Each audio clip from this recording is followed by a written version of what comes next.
Welcome to Growth Minded Conversations. We're your hosts, Amy Dieselkamp and Paula Grimes from Growth Minded Talent Solutions, where we talk about the real leadership and hiring decisions behind building a growing business.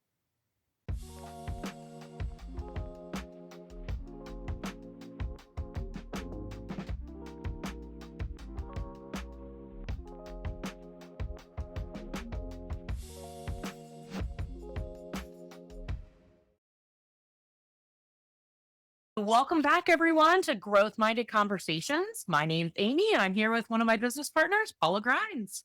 How are you doing, Paula? I'm doing great today. Fantastic. So we've been on the kick of talking about conversations with our team lately.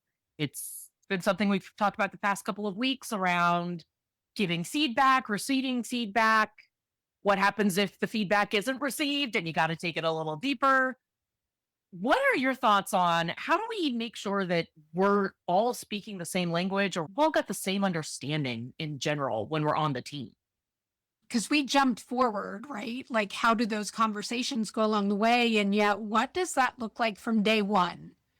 The very first day with us, what conversation should we be having around what communication is going to look like between us? So when you say day one, you mean like they come into the office, they do their HR paperwork or whatever, and then do you sit down and have this conversation with them on that, like right there? 100%. Okay. Before anything else is done. I can track almost every problem on every team down to communication. So why wouldn't we start there? Why wouldn't that be our first conversation to ever have is around communication? Yeah. That's where the conversation tends to start when you are setting these expectations up front, right? How do we communicate with each other? What is our expectation? What are our standards? And just take me through, like, what do you usually start with? So we have a script for everyone if they would like to use it as a resource. And one of the things that we start with is an honesty conversation. We all have a way of communicating. And Amy and I have said before, we are complete opposites. So let's talk about that real quick. I communicate very direct, very to the point. I'm not really worried about hurting your feelings, but my intent is not to hurt your feelings. I'm not being direct to hurt your feelings. That's just my communication style. So I'm very direct. I'm very to the point. If something is bothering me or something is off, I'm just going to tell you what it is. Super honest. Yeah. Amy, what about you? For me, it's funny. I want to know if I'm ever overstepping, if I'm ever doing something that's causing pain or issues with other people. But it is harder for me to turn that around and then give that feedback to others. I want to make sure, like, at heart, I'm a people pleaser. So I want to make sure that my team members are always happy with the work I do, happy with how I show up. If there's anything I can change or do better, I want to know about it. But sometimes it can be hard for me to turn around then and give that feedback to other people because I am so very conscious of not wanting to hurt people's feelings. So if I was to ask you on a scale of 1 to 10, with 10 being completely 100% straight to the point candid, how honest would you want me to be with you? Oh, can you give me an example of what a 10 would sound like? Amy, you need to fix this. This is what is wrong. I want the 10. The way you delivered it right there was no emotion around it. There was no, you've done this wrong. I'd want to hear that. I think where I hesitate to say a 10 is I put a lot of other information in there. Like, if you're going to give it to me at a 10, you're probably coming in mad at me. You're probably like, this is my fault, right? I put all those other things in there. But hearing you say that right now, I'm fine with that. You can tell me that. What if I came in and said, Amy, I am so frustrated right now. You made this mistake and I need you to go fix it. Yeah. Can we take that to an 8? You can be frustrated. Let's just focus on what the problem is and I'll fix it. Yeah. So it's having that conversation up front about knowing my natural personality, right? My natural personality is to be direct. I just gave you two examples and you were like, well, this one's okay and this one's kind of not. So now I know how to show up for you to be the most productive with you. Exactly. So switch it around. Okay. So, Paula, on a scale of 1 to 10, 10 being completely candid, how honest do you want me to be with you? Can you show me what a 10 looks like? A 10 looks like for me, this is what a 10 looks like. Let me go down a rabbit hole. And that's my point here, right? Because we Yeah. all communicate differently, and a 10 to me is going to be different than a 10 to you. Yeah. A 10 to me would be bringing you the situation. Seen it. I thought about it. I have some ideas and I want to be able to take you through my whole thought process. Paula, here's the problem. Here's where I think it started. Here's what I think's continuing to cause it or make it worse. Here's what I think we should do to fix it. What do you think about that? I think depending on the problem, I'm okay with that. But if this is like an everyday problem, right? It's not a big complex problem. If it's a big complex problem, then yes. If it's not a big complex problem, that is too wordy for me. Like just tell me, hey, this is the problem. I need you to go fix it. That's otherwise I'm going to lose interest when you're like halfway through what you're saying to me. Sometimes I also present problems as questions, not statements. This is great that you bring this up, right? Because a lot of people who don't want to hurt other people's feelings bring things up as questions. Yeah. I used to do it with one of my daughters because she was touchy, teenage daughter, touchy. And I would, instead of telling her what I needed her to do, I would ask her, well, now she thinks she has a choice. Yes. Right? Yeah. Yeah. Hey, did you get the report done? Hey, did you send that email? Instead of, hey, I didn't see that email come through. That needs to be out by 3 p.m. today. Right? That's a very different, but I'll do the, hey, I didn't see that. Did you send it? So how does that feel for you? Yeah, that's my communication. Yeah. That to me feels like a 10. I'm coming to you. I'm telling you what I'm missing. Staying in curiosity. So that feels to me like, okay, but for you, is that direct enough? It could be more direct, but the message is getting across. However, I might read into that again that you're not confident in what's going on. And it could be the task, it could be you, right? But it gets interpreted by me as a confidence issue. I just don't know where the confidence problem is. Is it in me? Is it in the task? Is it in you? So it brings up these questions of uncertainty for me. So for our audience right now, you can see as Amy and I are just having this conversation, if you two are new together, this is a new relationship, you can see how having this conversation helps us understand each other's view of the world, which then affects our conversations.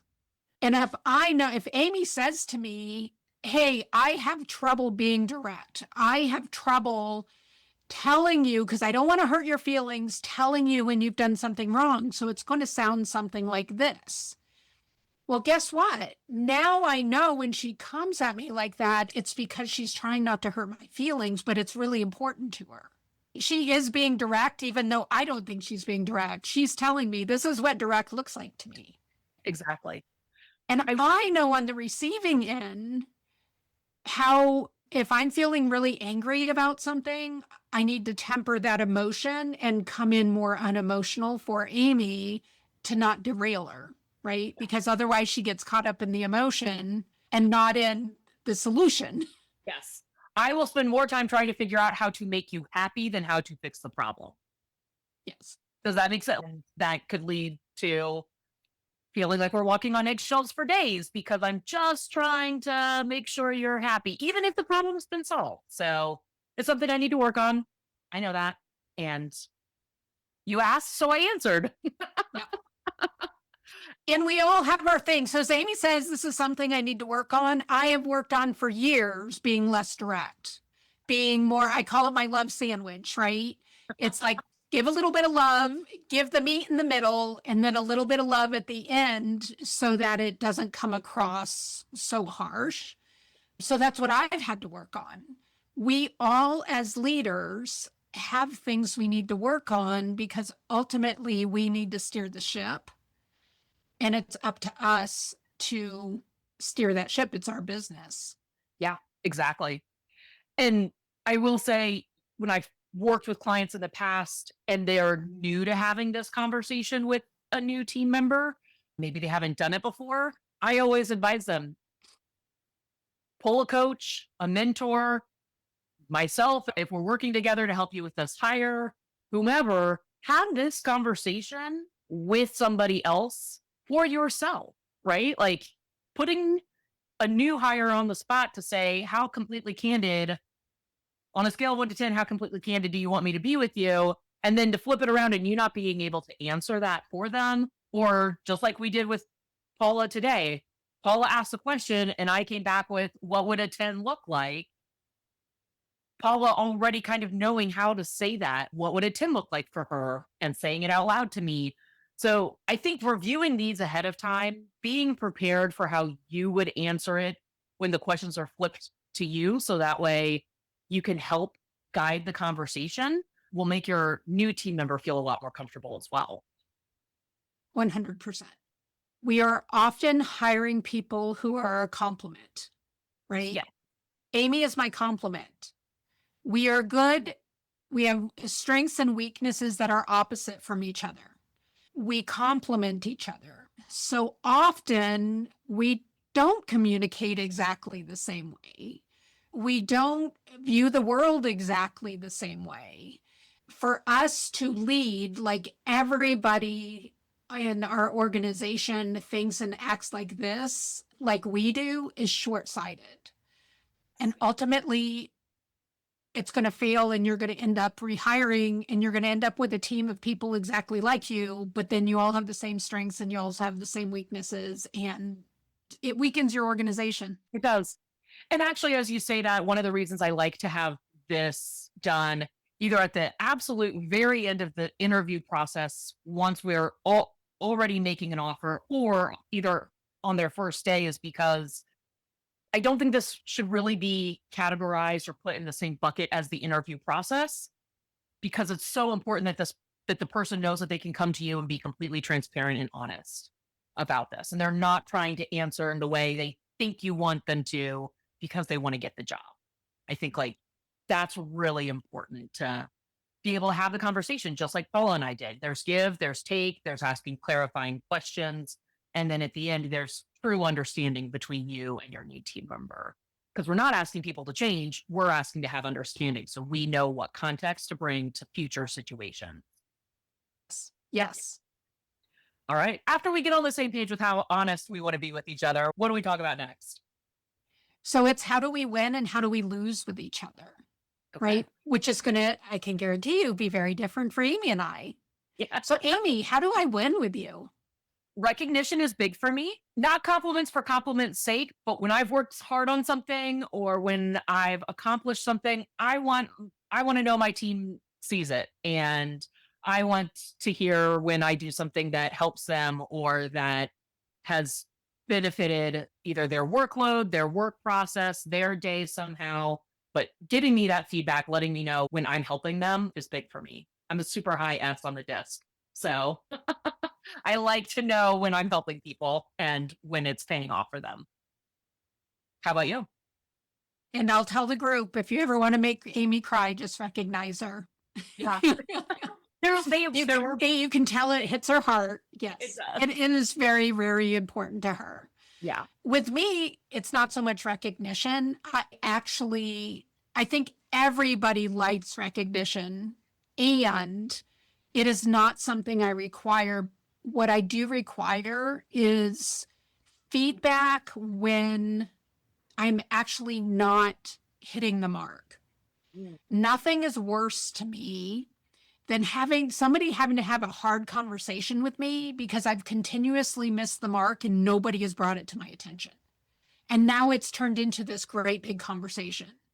Yeah. And I am totally blindsided. That is the worst thing that could absolutely happen to me because I pride myself so much on doing things correctly, winning, being headed in the right direction. So that's where I really pride myself. So when I'm not winning in your eyes and you don't bring it to my attention, and then all of a sudden I get pulled aside and it's like, Paula, we need to have a serious conversation here. That is heartbreaking to me. It's funny that you took it from how do you win with me and like ended up in the second question of how do you lose with me Yes. there. And the thought process that you took us through, it's how I would have answered that question too. How do you lose with me? It's holding things in until little problems have become big problems. And now we're dealing with something that's not working and also heightened emotions around it all too. We're coming from different places on it, but yet we end up at the same place. How do we lose with each other is letting the little things turn into big things before addressing them, essentially. Yeah. Yeah. Because the little things can get fixed, they can get revamped. They're not a big deal. Yeah. Great. All right. Is there anything else that you like to go over when you're talking about winning and losing with people? I think this one is really important because Amy and I just brought it what it is for us, and it's probably this for a lot of employees. But as you guys ask these questions, you're going to find that there's lots of different answers, and you probably didn't even know that they had this thing. I've heard a lot of times being in the leadership position, talking with a new team member, a lot of times things that come up are don't give me feedback in front of other people, right? You'll lose with me if I only receive negative feedback. So those things a lot of times come up. I even had an employee before tell me, like, you'll lose with me if I don't talk to you face to face or voice to voice at least 3 or 4 times a week. We were remote and it was during COVID, and it was like, okay, great. So it can't just be text and email. I have to pick up the phone or we have to jump on Zoom or something in order to have that connection. So a lot of things can come up in that conversation for sure. Yes. And they're such important things. All of a sudden, if you don't ask these questions, all of a sudden you're losing with each other. And neither one of you knows why you're losing because it wasn't a thing with you. So you never thought about it being a thing with somebody else. Yeah. Like recognition isn't a thing with me. If Amy didn't say, hey, I need recognition, then I would never think to go out of my way to recognize Amy, to make sure that I recognize her because I know that's important. Then all of a sudden I'm losing with her because I've never told her how much I appreciate her, even though I do. I've never told her that. Then You're actually very guess good. what? You tell me that a lot. My husband wishes I told him that more. You know what? The next time I see Larry, I'll just tell him all the things I appreciate about him, and he'll just like move on. Hopefully, he's not listening to this podcast. But it's true. It's like if we don't know how we win and lose with people, we start losing with people Yes. when if we would have known, we could have made such small differences. Yeah. And again, when you're practicing this or thinking about this before you have the conversation with your new employee, think of all the things, right? If someone's 5 minutes late to a meeting and that's going to irk you and tick you off for the rest of the day, you need to let them know that. This is the time and place to say, when I'd say the meeting starts at 9, your butt better be in a seat by 8:58 or else I'm going to assume you're late. So this is the way to have those kinds of conversations before anything even happens and set up everybody to be successful. And I'm so glad you brought that up because we had an incident where the employer wanted the employee to start at 8 o'clock sharp, right? But in her mind, you were there at 7:45 so that you were ready, hit the ground running at 8 o'clock. It wasn't walking in the door at 8, grabbing your coffee, taking your coat off, getting your computer booted up. It was in your seat, ready to go at 8 o'clock. And if she hadn't had this conversation with the employee never even would have thought of that. And I bet you 95% of the population wouldn't have even thought of that. Oh yeah. But that was her expectation is when I say your day starts at 8, it literally started at 8 o'clock. Yeah. Like if the phone rings at 8, if an email comes in at 8, you need to be ready to answer it. So whatever you got to do to be ready at 8 a.m. sharp, you have to do it before then. All right. So covered honesty, covered winning and losing. The next one's talking about a sensitive issue. And I've had this conversation go all sorts of different ways when I've had it with people. If a sensitive issue should arise, how would you like me to address it with you, Paula? And this really goes back in my mind to your childhood, right? Whatever programming you had being raised causes sensitivity around sensitive issues, right? It is our parents' parenting style really affects how people feel about this. The reason I think it takes so many different paths is because I think this question honestly asks for two different things. It's how would you like me to address it with you? But it's also asking, what do you consider a sensitive issue to be? Yes. My head goes in so many different directions of if it's a sensitive issue because we're dealing with someone's personal sensitive information, right? In real estate, that could be banking information, income, social security numbers, birthdays, all sorts of things. That's a pretty black and white answer for me. But if we're talking about something to do with personnel, right? Something that's happened maybe between myself and another team member or something, I might have a different answer than this. Yes. That is really a great, I hadn't thought about that. That's really a great thought because I'm sure if we asked each other what our definition of a sensitive issue is, it would be very different for each of us. So I think being prepared to maybe thinking through, right? When you've had to have sensitive conversations before, example that always comes to mind with me is dress code or social media. Like in managing people, I have had it brought up multiple times in multiple situations, right? Someone isn't dressing appropriately, and it might not even be me that notices it. It might be brought to my attention by another team member or someone's posting something on social media that isn't in alignment. How, when, where do you handle those things to keep people calm and just let them know that we got to talk about it? What comes to mind with you when you think of a sensitive situation? I don't think of those things as sensitive, right? If you have a problem with the way I'm dressed, just tell me, like, you have a problem. And to that point, though, I have treated sensitive issues that other people have had as sensitive issues as insensitive because to me, they weren't sensitive. So this again goes back to, hey, what is the definition for each of you around this? What is your definition around winning? What is your definition around losing? What is your definition around honesty? What is your definition around a sensitive issue? Before we even get into these discussions is defining those because to me, those aren't sensitive issues. If I'm dressed inappropriate in some way, I have no problem with somebody coming out and telling me that. Now I want to know the why, because obviously I didn't think it was an issue. I wouldn't have not dressed that way. But if you can tell me why whatever is happening is inappropriate, to me, it's not a sensitive issue. Yeah. If it's because you don't like it personally and you can't tell me the why, then I have a problem with it.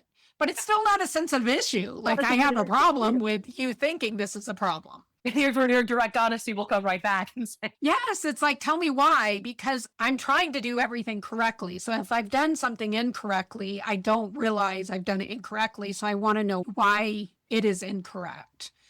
So I guess my threshold for sensitive is way greater than your threshold for sensitive. And I think you are actually a higher percentage of the population than I am. So this is a really important question.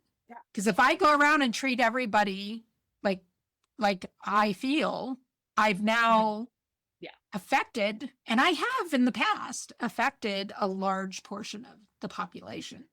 And I think my background for a long time was in corporate, right? And so HR training, as I was coming up and being a manager, they definitely drilled into us like these kinds of things will be triggers for people. They will be sensitive around these things. This is how you should handle it. And if you've always been a independent contractor or you've always worked for yourself or built your own business, been a small business owner, those things might not even be on your radar because you didn't have a large team before or a company with a lot of black and white defined policies and guidelines to go off of. And if you're bringing on an employee who has come from that kind of background, this conversation will be very eye opening for what you and them both consider sensitive conversations and how they should be handled. And I'm going to jump real quick to an employee point of view. Mhm. When, as an employee, when you're being asked these questions, like you need to be honest about them Yes. because this is setting the stage to what the future is going to look like. And if you're holding back, you're actually causing harm. Yeah. And as a manager, if you feel that the employee is holding back, I think one of the things that can be helpful is you being really prepared to have in depth answers for yourself and also to ask these other questions. How would you define this? What does this mean to you? What would be important for me to know about this? Being prepared to ask some of these questions in two or three different ways to help your employee maybe feel a little bit more comfortable about sharing and then going deeper and then going deeper. So these questions aren't just you ask it, they answer it, you move on. This really is meant to be a conversation, a back and forth. So Yes. Please don't rush through these questions. rush through these questions, and these are not boxes to tick off. This is if they're uncomfortable telling you how they want a sensitive conversation to be had, asking them, right? When was the last time you had a sensitive conversation that didn't feel right to you? Or what made that sensitive conversation hard for you to have? Get them talking, figure out a way to get them talking because it is really important for you to have an understanding in all of this. We've talked about how do we dance together? How do we communicate together? How do we live together? Right? We've talked about that part of it. On our next episode, let's talk about actually jumping into the standards and expectations around the job. I love that. That sounds great. We'll see you all next week. All right, growth minded leaders, that's a wrap on today's episode. We hope this sparked some fresh ideas and fueled your drive to build, lead, and grow with purpose. And if something we shared helped shift your perspective, we'd love for you to leave a review. It helps us reach more business builders just like you. Better yet, share this with someone on your team or in your inner circle who's ready to level up their leadership game. Until next time, keep leading boldly, hiring wisely, and training with intention. You're not just building a business, you're shaping a legacy.